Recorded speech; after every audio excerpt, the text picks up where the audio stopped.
एक ओंकार सतनाम करता पुरख निर्भव निर्वैर अकाल मूरत अजूनी सैभं गुर प्रसाद। अंग 16वां। माज महल्ला पंजवा। महल्ला पंजवा मीन से गुरु अर्जन देव जी की रचना है। अमृत नाम सदा निर्मलिया, सुखदाई दुख विडारन हरिया। हे मन, सुख देने वाला परमात्मा दुख दूर करने वाला भी है। वो परमात्मा जो सुख देने वाला है वही हमारे दुखों को दूर करने वाला भी है। और उसका अमृत रूपी नाम, अमृत, अमृत का क्या मतलब? वो रस जो हमें अमर कर दे, अमर, कि मरण हो ही ना, जीवन और मरण से जो हमें मुक्त कर दे, वो रस, वो अमृत रस है। अब उसे रस कहा गया है क्योंकि वो जो है अमृत, उसको अंदर लेके जाएंगे तो ही वो औषधि की तरह काम करेगा और हमारा उद्धार करेगा, हमें अमर करेगा। वो क्या है? परमात्मा का नाम।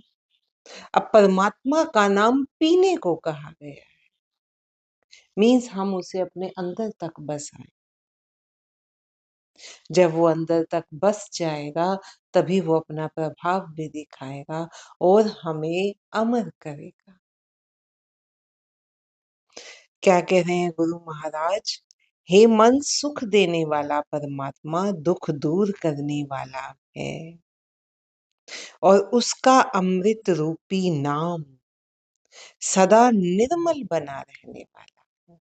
निर्मल, मैल रहित बना रहने वाला है, क्योंकि वो सत्य का नाम है, वो नाम सत्य है। अवर साध चख सगले देखे, मन हरवस सबते मीठा जियो। अन्य सभी पदार्थों के स्वाद चख कर मैंने देख लिए हैं। माया के जितने भी स्वाद हैं वो सब मैंने चख के देख लिए हैं। जो माया के सुख हैं उसमें हमारी धन संपदा, हमारे रिश्ते नाते, उनके साथ उठक बैठक, हमारे बच्चे, हमारे जीवन साथी सब आ गए। खाना पीना भोगना सब आ गए। अन्य सभी पदार्थों के स्वाद चख कर मैंने देख लिए हैं, परंतु हे मेरे मन, हरिरस का स्वाद सबसे मीठा है। क्यों? क्योंकि इसका जो स्वाद है ना, उसका फिर जो मिठास है वो क्षणिक नहीं, वो सदा बनी रहने वाली। जितना वो खाओगे उससे मन ऐसे करेगा कि और चाहिए, अभी और चाहिए, उतना ही मीठा बनेगा। जो जो पीवे सो तृप्ता है। इस रस को, अमृत हरि रस को जो जो भी पीता है वह तृप्त हो जाता है। संसारिक तृष्णा बिल्कुल खत्म हो जाती है उसके फिर, वो तृप्त हो जाता है, वो अघा जाता है। अमर होवे जो नाम रस पावे। नाम रस को पाने वाला, नाम रस को पाने वाला, उसको रस को पीना है। नाम रस को पाने वाला व्यक्ति अमर हो जाता है। अमर मीन्स जिसका मरण नहीं होगा। मरण कब नहीं होगा? जब जन्म नहीं होगा, तो फिर वो व्यक्ति अमर हो जाता है। नाम निधान तिस है परापत, जिस सबद गुरु मन उठा जियो।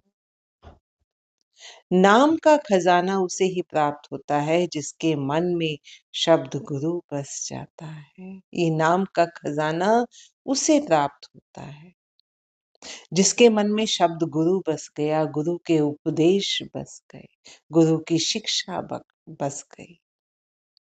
उन्हीं को ये नाम का खजाना प्राप्त होता है। जिन हर रस पाया सो त्रिपत अघाना। जिसने हरि रस को पा लिया है वह तृप्त होकर अघा गया है। जिन हर साध पाया सो नाहि डोलाना। जिसने हरि रस का स्वाद देख लिया वो फिर संसारिक स्वादों के लिए डोलता नहीं, वह फिर कभी डोलता नहीं। तिसे परापत हर हर नामा जिस मस्तक भागीठा जी। हरि नाम उसे ही प्राप्त होता है जिसके माथे पर भाग्य के लेख लिखे हुए हों, जिसके पिछले कर्म पिछले संस्कार ऐसे हों कि उसके भाग्य में ये नाम रस प्राप्त करना लिखा हो, ये उसी को प्राप्त होता है।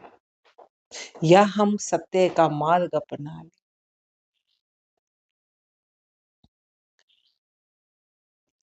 एक हर एकस हथ आया वरसाने बहु तेरे। हरि किसी एक के हाथ लगता है और वह आगे अनेकों लोगों का कल्याण करता है। किसी एक के हाथ लगा, गुरु नानक जी के हाथ लगा, उन्होंने आगे कितनों का कल्याण किया। कबीर जी के हाथ लगा, बुद्ध महात्मा बुद्ध के हाथ लगा, कितने ही हैं जो एक विरले हुए लेकिन उन्होंने आगे इसको कितनों में आगे बांटा, कितनों का कल्याण किया। हरि किसी एक के हाथ लगता है और वह आगे अनेकों लोगों का कल्याण करता है।